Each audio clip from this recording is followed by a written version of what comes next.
Why you're still broke and still ordering Uber Eats like a CEO. You ever look at your bank account like it personally betrayed you? Like, where the hell did all my money go? Plot twist, it didn't vanish. You spent it, like a villain in your own origin story. So today we're breaking down the 12 money habits keeping you broke. Not in a skip the latte kind of way. More like, bro, your whole strategy is on fire and you're roasting marshmallows over it kind of way. Let's go. Lifestyle creep. Upgrading your life like you've already made it. You got a raise and suddenly your wallet thinks you're Drake. Every time your income increases, your apartment upgrades, your car gets shinier, your wardrobe tighter, your Uber Eats more frequent. But guess what didn't upgrade? Your savings, your investments, your actual freedom. You leveled up everything except the one thing that actually makes you rich. Peace of mind. Fix it. Every time you get a raise, upgrade your investments, not your outfits. 10% more income is not equal to 10% more lifestyle. Let your money grow in silence, not in subscriptions. Subscription overdose. Death by $1,000, $9.99. You don't need Netflix, Hulu, Disney+, Prime, HBO, and Crunchyroll, unless you're building a streaming Voltron. And the worst part? You forgot half of them even existed. They're silently draining your wallet like financial vampires. Fix it. Audit your subs like your life depends on it, because your financial life kind of does. Cancel what you don't use. Pro tip, free trial, cancel it right after you sign up. Still get the days, skip the trap, because even if you cancel everything, it won't save you from what's next. Impulse spending.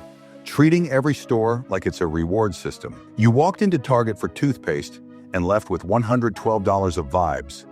Impulse spending feels good, like tiny hits of dopamine wrapped in cute packaging. But every treat yourself moment is quietly taxing your future peace. Seriously, your credit card is having panic attacks while you're out here buying scented candles like it's therapy. Fix it. Wait 48 hours before buying anything over $30. Half the time the desire will pass, and your bank account will thank you. But what if the spending isn't impulsive, just kind of dumb?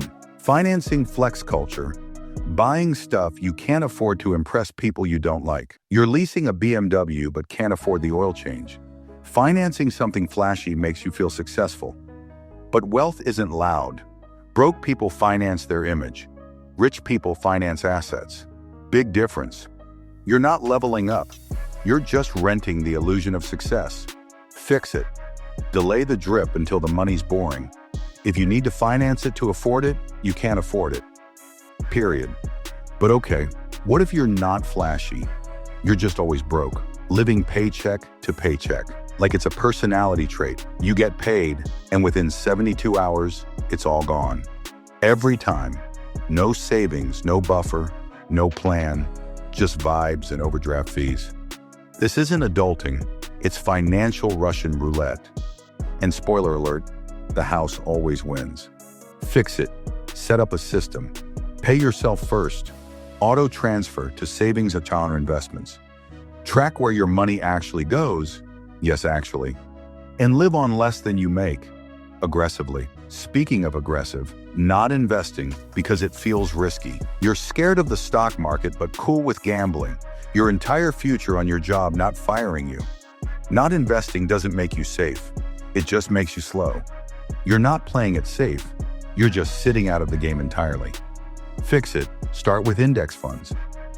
$100 per month in a basic S&P 500 ETF over 10 years is better than hoarding cash. You don't need to be Warren Buffett. You just need to start. But let's zoom in even further. To the place most of your money dies.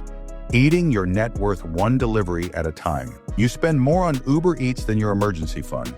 If your stomach has better funding than your future, we've got a problem. $18 lunches add up. And yes, time is money, but so is not being broke. Fix it. Cook 3 days a week. Batch your meals. Pretend you're on a cooking show if you have to. Save $200 per month. That's $2,400 per year. And while we're in the kitchen, let's head into the grocery aisle. Grocery store chaos. Shopping without a plan or a budget. You went in for eggs and came out with Himalayan pink salt and a Lego set. Shopping without a list equals wallet ambush. Grocery stores are psychological warfare. Buy what you need, not what your cravings are yelling at you for. Fix it. Plan your meals. Set a budget. Don't shop hungry. And for the love of your future, use a calculator. But groceries aren't your only enemy. What about debt? Credit card delusion. I'll just pay it off later syndrome. You're building points and a pile of interest. Carrying a balance isn't normal. It's expensive. 18 to 25% interest is financial quicksand. Fix it. Pay off your balance monthly, religiously. Use credit cards as tools, not crutches. And if you're not in control, go debit only. But credit cards aren't the only toxic relationship we're staying in. Avoiding financial reality. Like it's a horror movie, you're scared to check your bank balance, so you just don't. Refusing to track your finances doesn't make the problem disappear. It just makes you the last person to know when the ship is sinking. Fix it. Set a money check-in every Sunday. Look at your spending. Plan your next week and stay in control. Let's talk about your vibe, not just your math. Thinking you're bad with money like it's a birth defect. Nobody's born bad with money. They're just born without YouTube tutorials and a spreadsheet. But this mindset, it's a trap.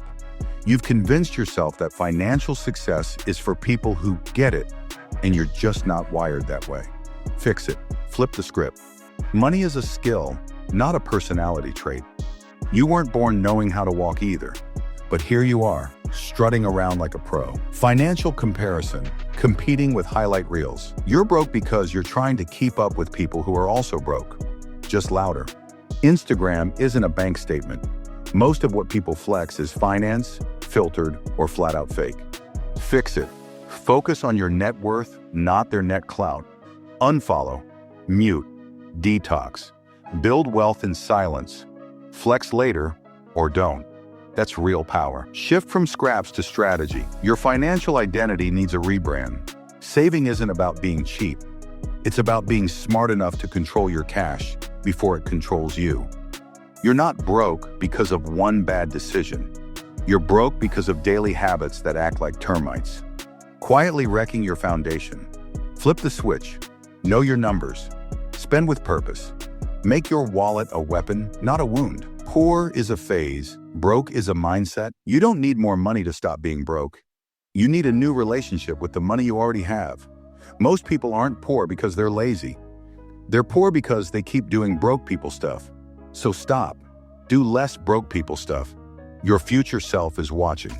Make them proud. Your wallet called. It wants a divorce from bad habits. If you're broke and confused, chances are it's not just the economy, it's your habits. Sneaking out at night and draining your account like financial gremlins. From dopamine swipes to squirrel on Red Bull budgeting, these 12 habits are like stepping on rakes repeatedly. But now you know better. You've got the blueprint, the clapbacks, the clarity. Time to stop playing defense and go full offense. So what now? Your wallet's staged an intervention and served your bad habits with a restraining order. You've got no excuses left. The knowledge? It's in your hands. The ball? In your court. And your broke phase? Officially out of style. CTA. Smash that like button like it owes you money. Subscribe so you don't miss the next financial truth bomb. And drop below in the comments if you're ready to break up with broke for good. Stickman out. Go build that bank account like it's your side hustle.